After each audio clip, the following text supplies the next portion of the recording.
Hai dan Assalamualaikum semua. Hari ini saya akan menerangkan tentang apa itu perbezaan antara KSPK dan Permata. KSPK bermaksud Kurikulum Standard Prasekolah Kebangsaan. Ia juga adalah wadah utama yang menjadi panduan guru dalam mendukung hasrat mulia negara bagi menyediakan pendidikan prasekolah bertaraf dunia kepada generasi masa kini dan akan datang. KSPK telah diperkenalkan pada tahun 2010 dan telah disimak semula pada tahun 2017. Selain itu, KSPK juga telah mencapai kualiti kurikulum yang dilaksanakan setanding dengan standard antarabangsa di bawah Pelan Pembangunan Pendidikan Malaysia PPPM 2013 hingga 2025. Seterusnya Permata.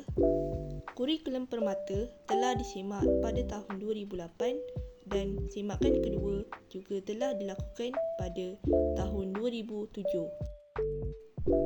Permata telah ditubuhkan pada 2004 atau 2005 yang menjadi sebagai satu pendekatan proaktif untuk menangani masalah sosial di kalangan remaja dan juga belia.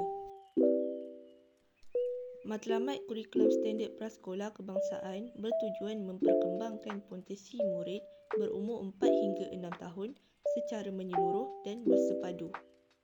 Ia juga menekankan dalam aspek jeris iaitu jasmani, emosi, rohani, intelek dan sosial melalui persekitaran pembelajaran yang selamat dan menyuburkan serta aktiviti pembelajaran yang menyeronokkan, kreatif dan bermakna. Matlamat Kurikulum Permata Negara ialah untuk menyediakan program asuhan dan didikan awal kanak-kanak yang bersepadu untuk kanak-kanak berumur 0 hingga 4 tahun.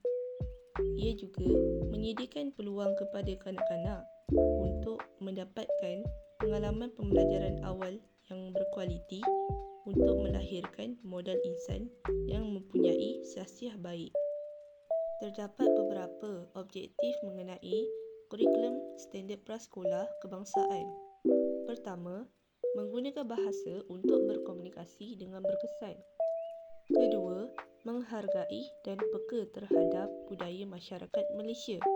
Ketiga, mengamalkan nilai-nilai Islam dalam kehidupan seharian untuk murid beragama Islam. Keempat, memperkembangkan konsep kendiri yang positif serta keyakinan diri. Kelima, menyayangi dan menghargai alam sekitar. Keenam, mempraktikkan amalan kesihatan, membina kecergasan badan dan keselamatan diri. Ketujuh, ia dapat mengembangkan daya kreatif dan estetika. Kelapan, ia dapat mengamalkan nilai murni dalam masyarakat Malaysia.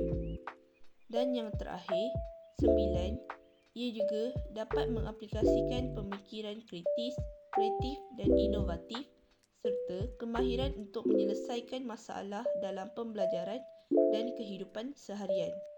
Terdapat juga beberapa objektif mengenai Permata. Yang pertama, membina emosi, akhlak dan spiritual kanak-kanak untuk melahirkan individu yang bersahsiah mulia, tenang, ceria, bersopan santun, penyayang dan adil. Seterusnya kedua, membina kanak-kanak untuk menguasai kemahiran awal bahasa, komunikasi dan literasi dalam bahasa Melayu, bahasa ibunda dan bahasa Inggeris. Ketiga, ia dapat membina kemahiran sosial, interpersonal dan intrapersonal yang baik agar membolehkan kanak-kanak bergaul dalam masyarakat dengan pelbagai budaya. Keempat, Permata dapat mendidik kanak-kanak untuk mengamalkan pemakanan yang sihat, kebersihan dan keselamatan diri. Kelima, ia dapat juga melatih kanak-kanak untuk menguruskan diri sehingga mereka yakin dan mampu berdikari dan membuat keputusan mengikut kebolehan diri. Dan yang terakhir, dapat membentuk kanak-kanak mengembangkan kemahiran motor kasar dan motor halus serta perkembangan fizikal. Next, di sini pula terdapat 6 tunjang mengenai kurikulum standard prasekolah kebangsaan. Pertama, tunjang kerohanian, sikap dan moral. Kedua, tunjang kemanusiaan. Ketiga, tunjang keterampilan diri. Keempat, tunjang perkembangan fizikal dan estetika. Kelima, tunjang sains dan teknologi. Yang keenam, tunjang komunikasi. Di sini pula, saya nak menerangkan tentang 6 tunjang KSPK.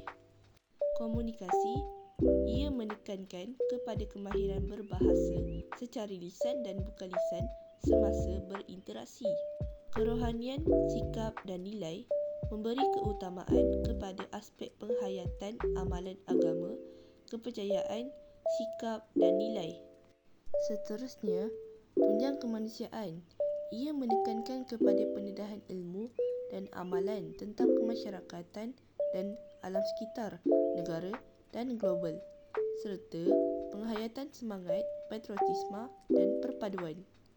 Tunjang keterampilan diri untuk memupuk kepimpinan dan sahsiah diri melalui aktiviti kurikulum dan ko-kurikulum. Perkembangan fizikal dan estetika. Ia menekankan perkembangan jasmani dan kesihatan untuk kesejahteraan diri serta memupuk daya imajinasi, kreativiti, bakat dan apresiasi. Terakhir, sains dan teknologi. Ia menekankan kepada pengetahuan sains, kemahiran dan sikap saintifik serta pengetahuan dan kemahiran matematik. Di sini ada 6 perkembangan tentang permata. Pertama, perkembangan sahsiah, sosio-emosi dan kerohanian. Kedua, perkembangan bahasa, komunikasi dan literasi awal. Ketiga, perkembangan awal matematik dan pemikiran logik. Keempat, perkembangan deria dan dunia persekitaran. Kelima, perkembangan fizikal dan psikomotor. Dan yang keenam, perkembangan kreativiti dan estetika. Seterusnya pula, saya nak menerangkan tentang 6 perkembangan permata. Perkembangan sahsiah, sosio-emosi dan kerohanian. Ia dapat membina sahsiah kanak-kanak supaya mereka membesar menjadi seorang insan yang akan memilih jalan kehidupan yang sihat dan mulia. Selain itu, perkembangan bahasa, komunikasi dan literasi awal, ia dapat meningkatkan kemahiran berbahasa, komunikasi kanak-kanak. Perkembangan awal matematik dan pemikiran logik kerana ia dapat memperkembangkan kemahiran awal matematik dan pemikiran logik kanak-kanak. Perkembangan deria dan dunia persekitaran pula dapat membina kemahiran penggunaan deria secara menyeluruh seperti mata untuk melihat, kulit untuk sentuhan, hidung untuk menghidu, mulut untuk merasa, telinga untuk mendengar.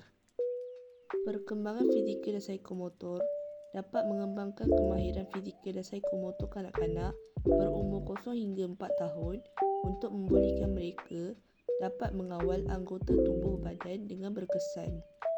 Dan yang terakhir, perkembangan kreativiti dan estetika pula, ia dapat mengembangkan keupayaan mereka berimajinasi dan memproseskan maklumat, bahan dan sumber untuk menghasilkan sesuatu yang baru. Seterusnya, mari kita lihat strategi PDPC iaitu pembelajaran dan pemudah cara mengenai perbezaan kurikulum KSPK dan permata. Pertama, pembelajaran berpusatkan murid.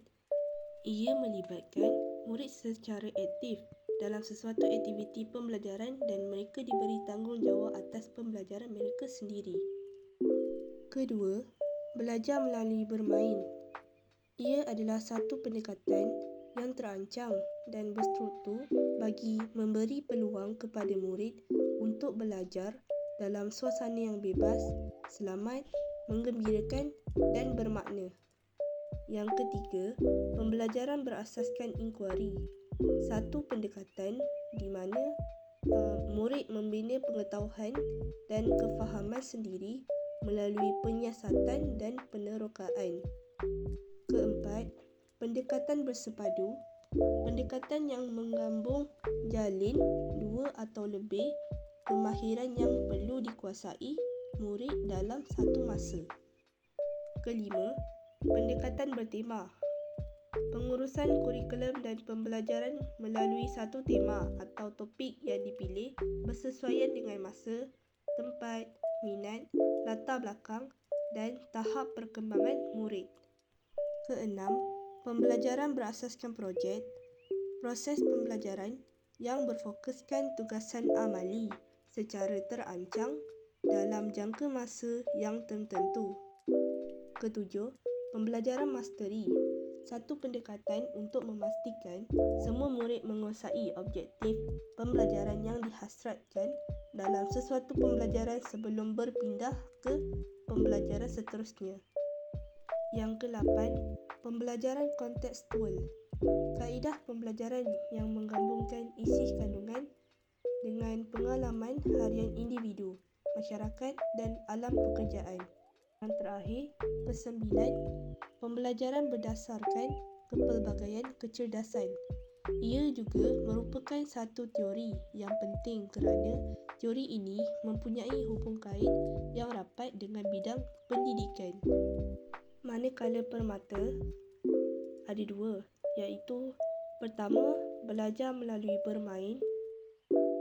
Kaedah yang paling berkesan untuk menggalakkan pembelajaran kanak-kanak dapat meluahkan perasaan berinteraksi dan bersosial, melibatkan diri secara langsung dalam aktiviti, belajar menyelesaikan masalah, membina khasiat diri yang positif dan keyakinan diri serta keinginan perasaan ingin tahu. Kedua, konsep 3E. 3E bermaksud meneroka, exploring, mengeksperimen, experimenting dan mengalami, experiencing. Pembelajaran berdasarkan konsep 3E. Ia melibatkan pembelajaran secara hands-on dan aktif. Antara nilai-nilai murni mengenai kurikulum KSPK seperti kepercayaan kepada Tuhan, baik hati, bertanggungjawab, berterima kasih, berhemah tinggi, hormat, kasih sayang, keadilan, keberanian, kejujuran, kerajinan, kerjasama, kesederhanaan dan toleransi. Manakala nilai-nilai murni kurikulum permata seperti kepercayaan kepada Tuhan, keyakinan diri, baik hati, berani, rajin, hormat, kasih sayang, berbudi bahasa, jujur, daya tahan dan bertanggungjawab.